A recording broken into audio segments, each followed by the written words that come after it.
मी राष्ट्रवादी काँग्रेस पार्टीचा जरी उमेदवार असलो तरी माझं या ठिकाणी सर्वांना एकच आव्हान असणार आहे की कुठल्याही पक्षाचा माणूस असू, कुठल्याही गटाचा माणूस असू, एखादा कार्यकर्ता असू किंवा शेतकरी असू, ज्या दिवशी माझ्या दारात एखादा कार्यकर्ता आला किंवा एखादा गौरगरीब माणूस आला तर त्याचं काम करण्याचं मी स्वतः पुढाकार घेऊन त्याचं काम करण्यासाठी मी प्रयत्नशील राहीन.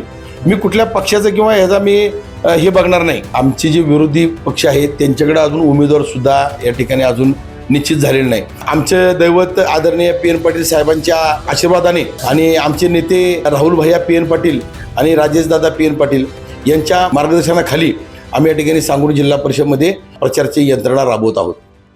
नमस्कार, माझ्यासोबत आहेत विठाई चंद्राई शैक्षणिक फाउंडेशनचे अध्यक्ष प्रकाश मुगडे साहेब. आपण त्यांच्याशी बोलूयात. जिल्हा परिषद निवडणुकीमध्ये ते कशा प्रकारे यंत्रणेमध्ये आता उतरलेले आहेत, निवडणुकीत कसा प्रचार त्यांचा सुरू आहे आणि काय त्यांचा नेमका अजेंडा, काय उद्देश आहे आपण जाणून घेऊयात.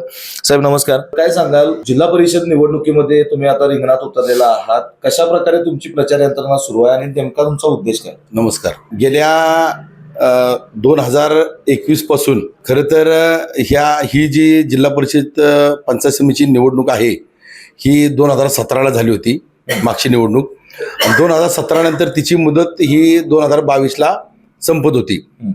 2022ची निवडणूक लढवायच्या हेतून मी गेल्या बऱ्याच वर्षापासून आमच्या भागामध्ये सांगली जिल्हा परिषद मतदारसंघामध्ये मी सामाजिक कार्य करतोय.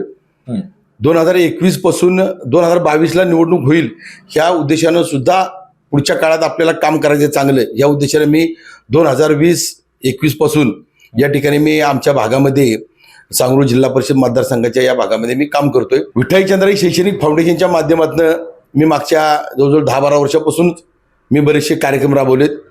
त्या ठिकाणी रक्तदान शिबिर असेल, कुस्तीच्या स्पर्धा असतील, क्रिकेटच्या स्पर्धा असतील, फुटबॉलच्या स्पर्धा असतील, त्याचबरोबर 10वीच्या आणि 12वीच्या विद्यार्थ्यांचा गुणगौरव समारंभ असेल. मागच्या 20-25 वर्षामध्ये या आमच्या भागामध्ये 10वी-12वीच्या विद्यार्थ्यांचा गुणगौरव कधी झाला नव्हता. परंतु विद्यार्थ्यांना एक चांगली चालना मिळावी, त्यांना पुढच्या शैक्षणिक कामामध्ये त्यांना एक हुरूप यावा म्हणून या ठिकाणी आपण एक नवीन संकल्पना राबवली की 10वीच्या आणि 12वीच्या विद्यार्थ्यांचा गुणगौरव समारंभ या ठिकाणी आपण गेले 3-4 वर्ष आम्ही राबवतोय.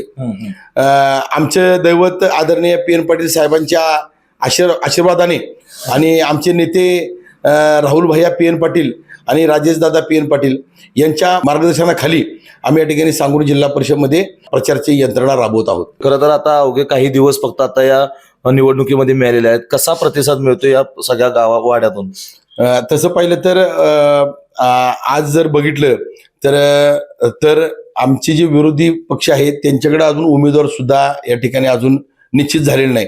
परंतु राहुल भैया PN पाटील आणि राजेशदादा PN पाटील या आमच्या नेत्यांनी मला 6 महिन्यापूर्वीच या ठिकाणी मला सांगितलं की दादा तुम्ही चांगलं काम करताय आणि समाजामध्ये तुमची एक चांगली छबी तयार झालेली आहे.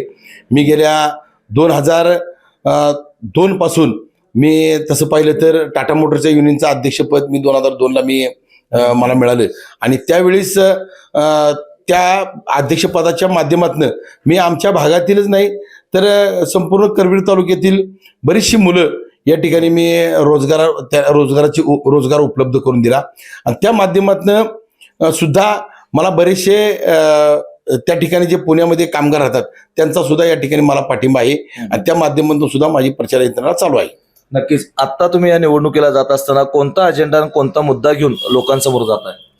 की माझं एकच सर्व मतदारांना माझं एकच सांगणं आहे की मी राष्ट्रवादी काँग्रेस पार्टीचा जरी उमेदवार असलो तरी माझं या ठिकाणी सर्वांना एकच आव्हान असणार आहे की कुठल्याही पक्षाचा माणूस असू, कुठल्याही गटाचा माणूस असू, एखादा कार्यकर्ता असू किंवा शेतकरी असू, ज्या दिवशी माझ्या दारात एखादा कार्यकर्ता आला किंवा एखादा गौरगरीब माणूस आला तर त्याचं काम करण्याचं मी स्वतः पुढाकार घेऊन त्याचं काम करण्यासाठी मी प्रयत्नशील राहीन.